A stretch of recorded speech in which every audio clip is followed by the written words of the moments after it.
청취자 여러분, 안녕하십니까? 2026년 6월 25일 목요일 글로벌 인사이트입니다. 오늘 하루도 세상을 읽는 든든한 등대가 되어드릴 알찬 소식들 준비했습니다. 오늘도 우리의 지적 갈증을 채워주실 박 작가님 자리에 모셨습니다. 반갑습니다. 네, 안녕하십니까? 오늘 직구촌 정세를 관통하는 키워드는 단연 독자적 생존과 무력의 균형입니다. 강대국의 기술 장벽과 압박 속에서도 자신들만의 무기를 갈고 닦으며 길을 개척하는 국가들이 눈에 띄는데요. 오늘도 그 복잡한 역학관계를 흥미진진한 역사 이야기와 함께 짚어드리겠습니다. 네, 첫 번째는 국내 소식입니다. 우리 증시의 MSCI 선진국 지수 편입이 결국 최종 불발되었습니다. 여기에 더해 금융시스템의 중장기 취약성 지표가 3년 3개월 만에 최고치로 치솟았다는 경고가 나왔는데요. 서울과 수도권의 주택가격 상승세가 다시 가팔라지고 대출을 낸 이른바 비투와 레버리지 상장지수 펀드 투자가 역대 최대 규모로 불어난 영향이 큽니다. 선진국 지수 편입 불발은 시장에 이미 선반영되어 충격은 크지 않겠지만 진짜 뼈아픈 건 우리 금융의 내부 체력 저하입니다. 이처럼 감당하기 힘든 비드로 자산시장이 부풀어 오르는 현상은 역사적으로 보면 1920년대 미국 대공황 직전에 광란의 20년대와 판박이입니다. 당시에도 과도한 신용거래로 주식시장이 과열되었다가 단 한 번의 통화 긴축으로 사상 초유의 거품 붕괴를 맞이했죠. 하느니 외국인 주식 자금 유출과 한계 취약차주들의 도산 위험을 강력하게 경고한 것도 결코 엄살이 아닙니다. 그래도 기술 생태계에서는 희망적인 지표도 감지됩니다.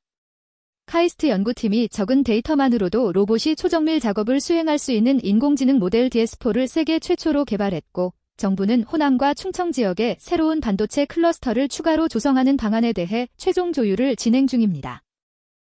이 DS4, 인공지능은 엄청난 하드웨어 인프라가 없는 기업에게 가뭄의 단비와 같습니다. 호남과 충청의 반도체 클러스터 추가 추진은 수도권의 전력과 용수 공급 부족이라는 물리적 한계를 정면으로 타개하기 위한 중장기 생존 카드입니다.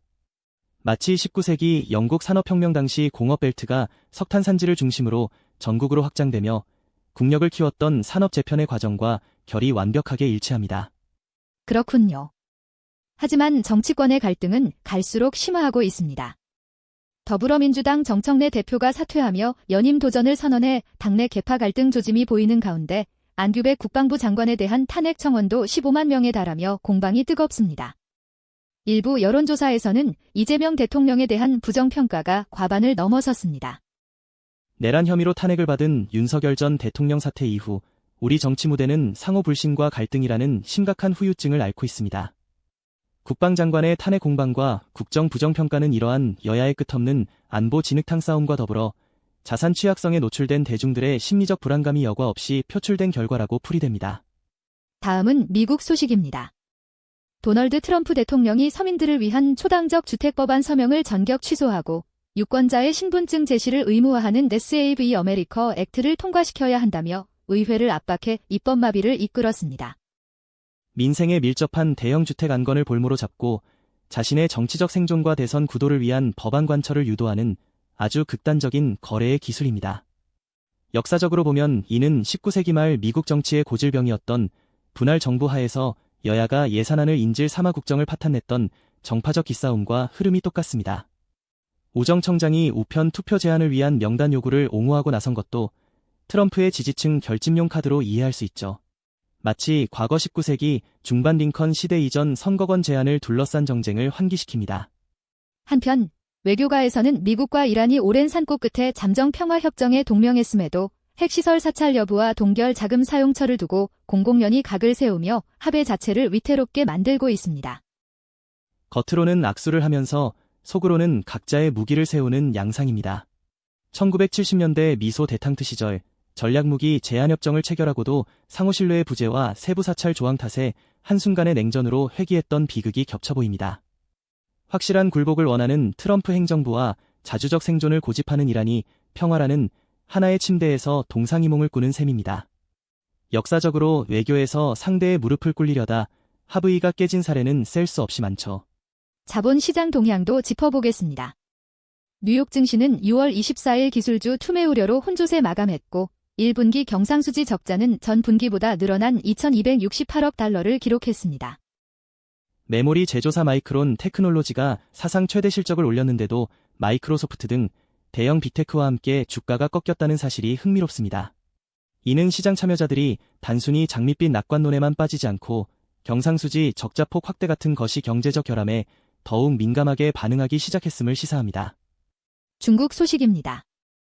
슈퍼컴퓨터 라인샤인이 미국의 촘촘한 반도체 제재 장벽을 돌파하고 자체 CPU만으로 구성된 시스템을 통해 무려 9년 만에 전 세계 슈퍼컴퓨터 정상 자리를 차지했습니다. 그야말로 미국 정보기술 진영에 커다란 충격을 안겨준 거대한 반전입니다. 미국의 엔비디아 GPU 같은 첨단 반도체 부품을 완벽하게 차단당한 최악의 고립 상태에서 오직 순수 자국산 생태계로 기술 패권을 증명해낸 것이니까요. 이는 1950년대 냉전 시절 소련이 스푸트니크 우주선을 쏘아 올려 서방 세계를 공포에 몰아넣었던 스푸트니크 모멘트와 닮아 있습니다. 외부의 무차별적 경제 제재가 오히려 중국의 내구성과 생존력을 강화한 셈입니다. 역사적으로 자급자족을 통해 기술 자립을 이룬 독일의 화학공학 역사나 영국의 자강운동을 연상시킵니다. 리창 총리는 다렌하게 다보스 포럼에서 글로벌 개방과 공정한 사업 환경을 강조하며 외자 유치에 적극적으로 나섰지만 동시에 내부적으로는 다음 달 시행될 민족 단결 진보 촉진법을 통해 규제를 더욱 조이고 있습니다. 문을 활짝 열어 해외 기술과 돈은 신속히 빨아들이되 내부는 당의 강력한 국가관과 통제망으로 요새화하겠다는 영리한 이중 장막 전략입니다. 허리펑과 류거중 두 부총리가 최근 지방경제 벨트를 돌며 바이오 의약품과 인공지능 같은 핵심 기초 과학 분야에 돈을 아끼지 말라고 한 것도 결국 외풍에 끄떡없는 거대한 자립경제 생태계를 확실하게 완성하겠다는 포석입니다. 일본으로 넘어가 보겠습니다. 여당 자민당과 일본 유신회가 다카이치 총리에게 잔보산 문서 개정안을 공식 제안했고 참의원에서는 항공자위대를 항공우주자위대로 개편하는 역사적인 법률 개정 질의가 이어졌습니다. 평화헌법이 명시해온 수동적인 방어 개념인 전수방위의 마지막 빗장마저 해체하겠다는 일본 우익 정권의 노골적인 야심이 엿보입니다. 자위대의 군사적 활동 무대를 지상을 넘어 우주 궤도까지 합법적으로 확장하겠다는 의미인데 이는 19세기 메이지 유신 이후 제국주의로 향하던 무장 개편의 길목과 결코 무관치 않습니다. 동북아시아 전체에 심각한 긴장을 몰고 올 도화선입니다. 안보 긴장감 외에도 대법원에서는 사회적 파장을 일으켰던 구 통일교에 대한 정부의 해산 명령을 마침내 기각 절차 없이 최종 확정했습니다. 다만 가고시마를 비롯한 남부 지역 폭우와 태풍 7호, 8호의 동시 북상으로 내후 외환을 겪고 있네요. 통일교 해산 확정은 전후 자민당 기득권 세력이 숨겨왔던 고질적인 종교 유착이라는 도덕적 종양을 가차없이 도려낸 중대한 사법적 정화 작업입니다. 사필기정이라 할 수 있죠. 하지만 현실적으로는 기후변화로 인한 재해급 자연재해가 연일 열도를 엄습하는 데다 니케이 지수마저 마이크론 경계감에 휘청이고 있어 일본 경제와 사회 전반의 공포는 날로 깊어지고 있습니다. 다음은 이란 소식입니다. 이란의 지난 회계연도 경제성장률이 마이너스 0.7%로 하락하며 심각한 경기 침체를 증명했습니다. 하지만 유조선 추적기관에 따르면 지난 열흘간 4천만 배럴의 원유를 전격 수출한 것으로 포착되었습니다. 투자와 내수가 말라붙은 심각한 내적 고통 속에서 오직 원유라는 자원의 그림자 밀수출만으로 국가의 인공호흡기를 가까스로 유지하는 셈입니다. 마치 1970년대 오일 쇼크 당시 서방의 제재를 우회하며 막대한 오일머니를 확보했던 산유국들의 비공식적 우회 전술의 변형입니다. 더 놀라운 건 미국 군사당국이 격추된 F-15 전투기 조종사의 진술을 바탕으로 이란의 저가형 무인 드론들이 상호 연결되는 메시 네트워킹 무기 기술에 매우 충격을 받았다는 점입니다. 현대 전장의 개념을 송두리째 흔드는 일종의 비대칭적 혁신입니다. 소형 드론들을 하나의 유기체처럼 통신망으로 연결해 강대국의 고가 무기들을 무력화하는 전술인데요. 이는 베트남 전쟁 당시 낙후한 무기만으로 지리적 이점을 이용해 미국을 압박했던 정글 게릴라전의 최첨단 버전입니다. 마르코 루비오 미 국무장관이 돌연 스위스에서 이란과의 기술 회담을 연다고 나선 배경도 무력 제재만으로는 이 무서운 기술 진보를 통제할 수 없다는 뒤늦은 각성에서 비롯된 것입니다. 미얀마의 위기는 끝을 알 수 없습니다.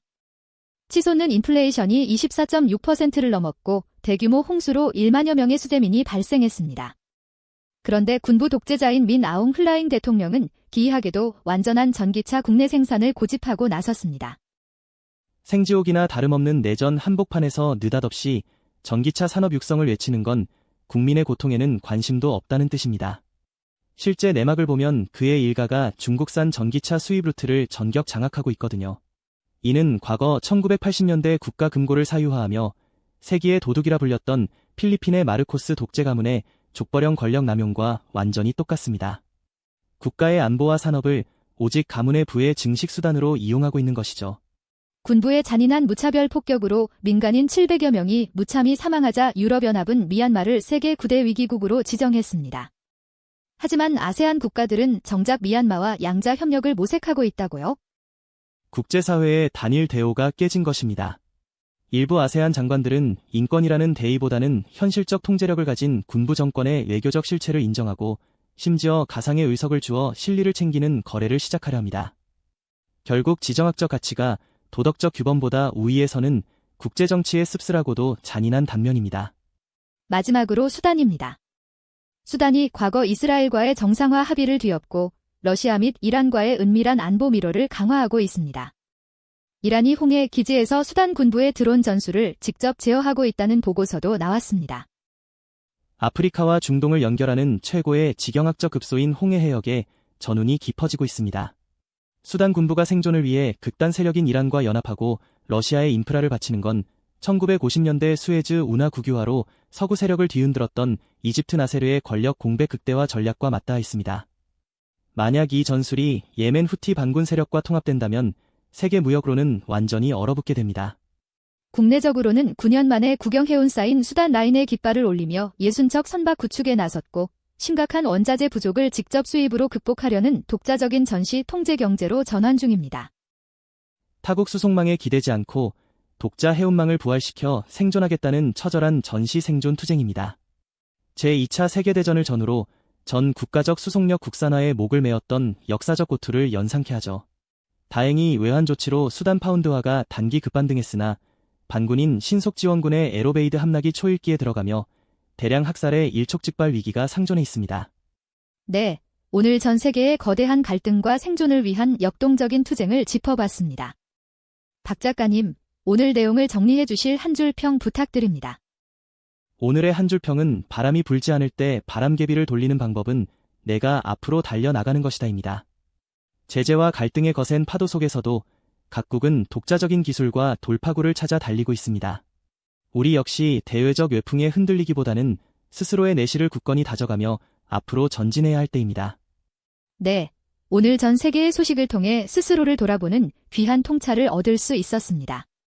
청취자 여러분, 오늘 하루도 계획하신 일들을 차분하고 명확하게 실천하시며 활기차고 의미 있는 좋은 하루 보내십시오. 글로벌 인사이트 여기서 마치겠습니다. 고맙습니다.